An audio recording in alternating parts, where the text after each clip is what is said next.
ઉદાહરણ 2.2 બે વિદ્યુતભારો 3 × 10⁻8 કુલમ અને -2 × 10⁻8 કુલમ એકબીજાથી 15 સેન્ટીમીટર અંતરે રહેલા છે. બે વિદ્યુતભારોને જોડતી રેખા પરના કયા બિંદુએ વિદ્યુત સ્થિતિમાન શૂન્ય હશે? અનંત અંતરે સ્થિતિમાનનું મૂલ્ય શૂન્ય લો.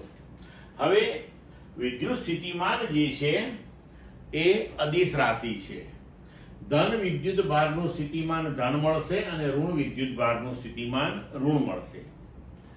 મતલબ કે જે બિંદુએ બંને વિદ્યુત સ્થિતિમાનોના મૂલ્ય સમાન હશે ત્યાં આપણને પરિણામી વિદ્યુત સ્થિતિમાન શૂન્ય મળશે. તો આવા બે બિંદુઓ આપણને મળે.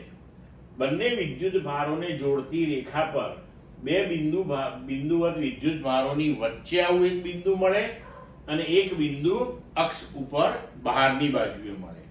અને એ જે બહારની બાજુએ બિંદુ મળે તે પાછું આ બે વિદ્યુત ભારમાંથી જે વિદ્યુત ભાર નાના મૂલ્યનો હોય તેની નજીક હોય.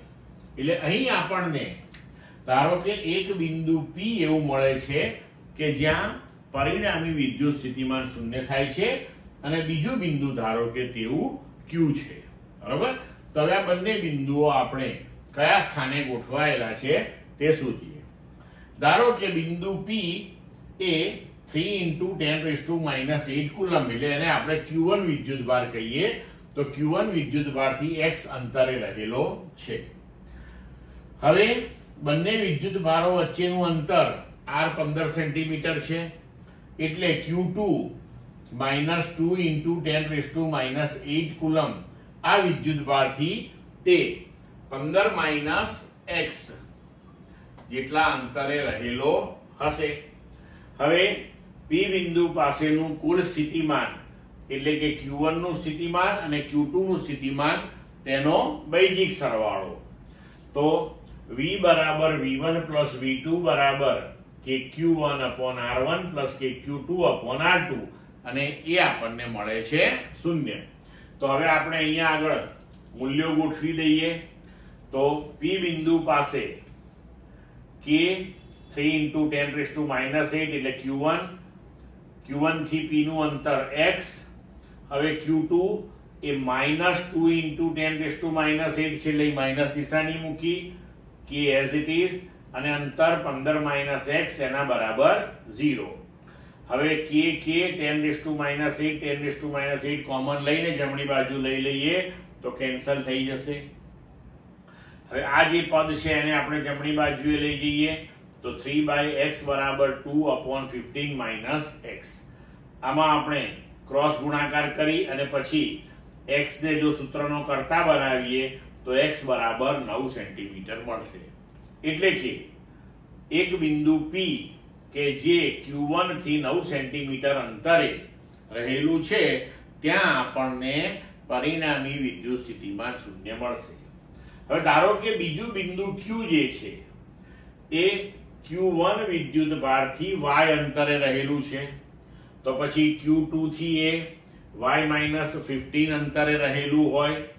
તો હવે Q એ અક્ષ પરનું કોઈ બીજું બિંદુ છે કે જ્યાં સ્થિતિમાન શૂન્ય છે.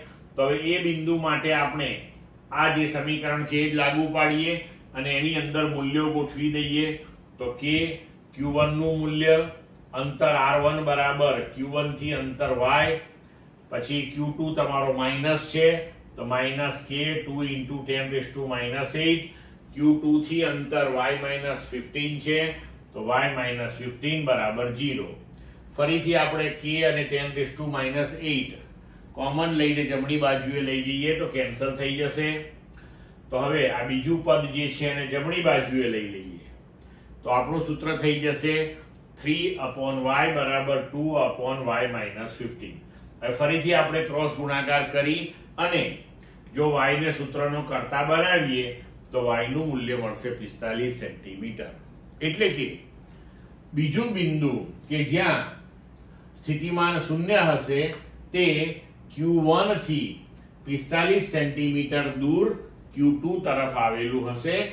અથવા તો બીજી રીતે આપણે એવું કહી શકીએ કે y -15 એટલે 45 - 15 કરીએ તો 30 થાય.